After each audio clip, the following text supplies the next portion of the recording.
السلام علیکم پیارے بچوں، آج میں آپ کے لیے لے کے آیا ہوں ایک بہت ہی سبق آموز کہانی جس کا نام ہے مانو بلی۔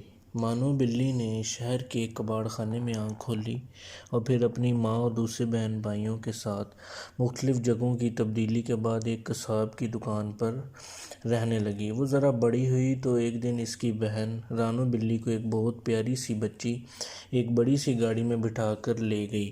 وہ ذرا بڑی ہوئی تو اس کی ماں اسے چھوڑ کر چلی گئی۔ مانو بلی کئی بار اپنی ماں کے پاس گئی کہ شاید اسے پہچان لے، لیکن وہ اس سے ہمیشہ اجنبی بن کر ملتی رہی اور مار پیٹ کر بھگا دیتی۔ مانو بلی نے بھی آہستہ آہستہ اپنی ماں کو بھلا دیا اور یوں ہی گلیوں میں آوارہ پھرنے لگی۔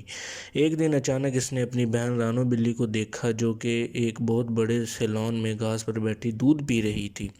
مانو بلی فوراً آگے بڑھی، اسے پکارا، لیکن اس نے بھی بہن کو پہچاننے سے انکار کر دیا، اسے اپنے گھر سے نکال دیا۔ مانو بلی کا دل ٹوٹ گیا۔ وہ باہر نکلی تو ایک شریر بچے نے نشانہ لے کر ایک پتھر اسے دے مارا۔ پتھر اس کی ٹانگ پر لگا، وہ لنگڑا کر گر پڑی۔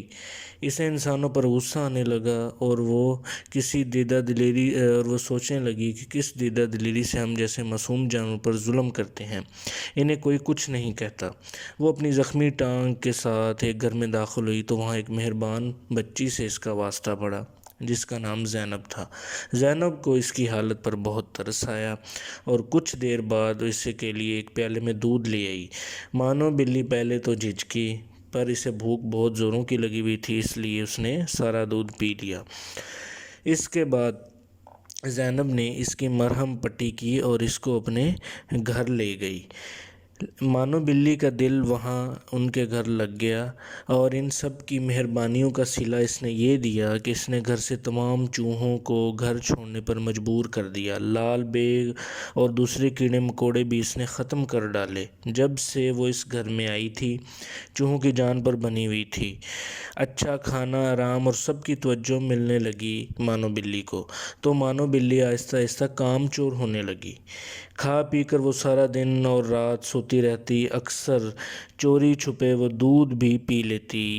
زیادہ کھانے کی وجہ سے مانو بلی بہت موٹی ہو گئی تھی، اس کا سانس پھولنا شروع ہو گیا۔ ایک روز چوہوں نے باورچی خانے میں ہلہ بولا اور مانو بلی ان کے پیچھے دوڑی، مگر جلد ہی تھک گئی۔ چوہے بھی مانو بلی کی کمزوری جان گئے تھے، وہ ہر روز ادھر ادھر پھرتے، مانو بلی انہیں کبھی پکڑ نہ پاتی کیونکہ وہ بہت موٹی ہو گئی تھی۔ ایک دن اس نے گھر والوں کو کہتے سنا کہ مانو بلی کو واپس چھوڑ دینا چاہیے، یہ کسی کام کی نہیں رہی۔ اتنا سن کر اس کے ہوش اڑ گئے اور اس نے سستی کاہلی چھوڑ کر کام کو اپنا لیا۔ پھر جلد ہی وہ دوبارہ چوہوں کے لیے خطرے کا نشان اور گھر والوں کی آنکھ کا تارا بن گئی۔ تو پیارے بچوں، اس سے ہمیں یہ سبق ملتا ہے کہ آپ بھی سستی اور کاہلی چھوڑ دیں اور دل لگا کر پڑھیں اور اپنے ماں باپ کی آنکھ کا تارا بنیں۔ شکریہ۔